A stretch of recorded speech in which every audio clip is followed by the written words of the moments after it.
Right, so of course these expressions on either side of our equal sign are just becoming longer. I would not say that the equation is becoming more complicated actually. Would you? No, sir. Are equations becoming more complicated? No, sir. No, they're just adding more stuff. It's more of the same. Right, so again I'm going to just shift my equal sign more to the middle. Of course this is so long that I had to just write the last bit over here. That is x minus 20 minus 5x plus 3x plus 2. Okay, so we will start off by simplifying both sides. So here we have 6 plus 7. There's no more numbers, so that's 13. And then I've got negative 2x minus 8x gives me Plus 4x. negative 2x minus 8x gives me negative 10x plus 4x gives me negative 6x. So that's what's left on my left hand side. And over here I've got x minus 5x gives me 6x. Gives you negative 4x plus 3x gives me? Yes. 1x minus 5 of them gives me negative 4x. Plus another 3 of them gives me negative 1x. You don't, if you want to add them differently, you could also, if it makes you more comfortable, we are simplifying by just looking where the like terms are and adding them. If you are not comfortable with that, then first rewrite them by grouping all the like terms like you've learned. Remember when you simplified algebraic expressions, you first grouped all the like terms together, then you added them. If you want to do that here, then please do so. I thought that we are comfortable adding them as they are. Okay, but you could say, okay, let me first take x, write x minus 5x plus 3x, put them together, then I can add them. Or you could have said x plus 3x gives me 4x, minus 5x gives me negative 1x. You could have added them in any way that you wanted to. What allows you to add them in any way you wanted to? What allows you to add them in either which way you want to? The commutative property, right? Okay, anyway, you will get negative 1x. And I've got some numbers here. I've got negative 20 and 2. Negative 18. Gives you? Negative 18. Negative 18. Okay. Then what?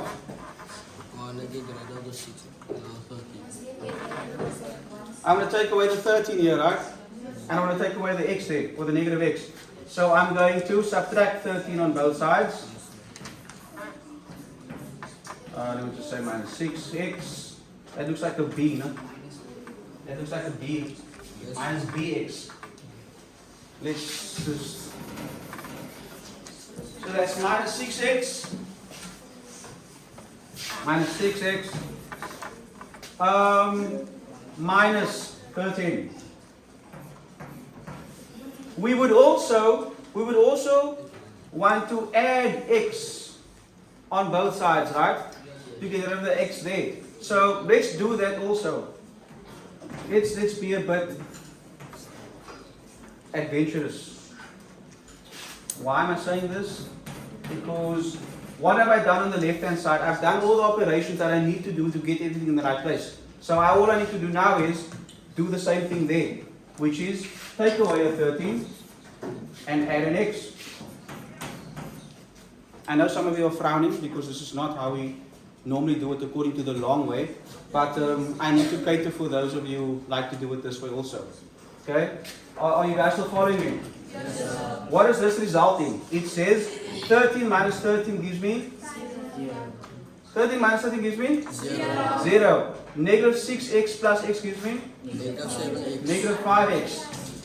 So I took care of that simplification all in one go. There's no more numbers on the left. And over here I've got negative x plus x gives me 0. Negative 18 minus 13 gives me. Interesting answers I'm getting here.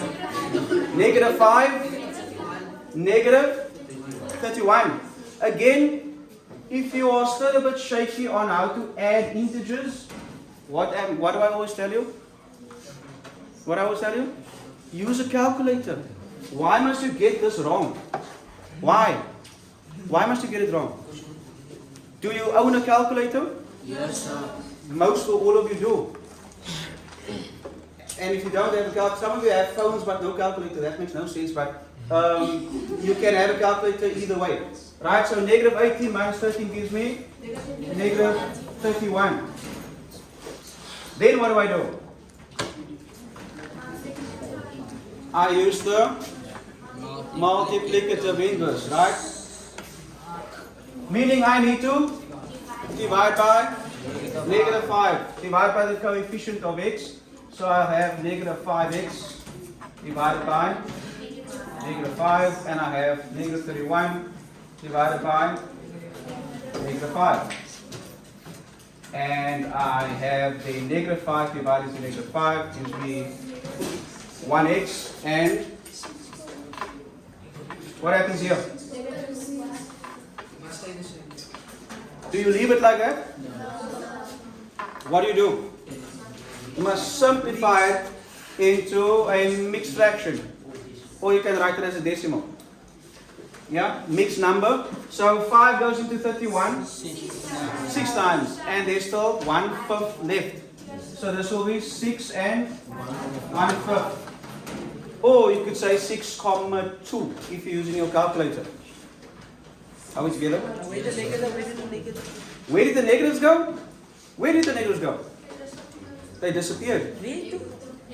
Negative divided by a negative gives me a, there we go. Okay, so we can say here all, 2.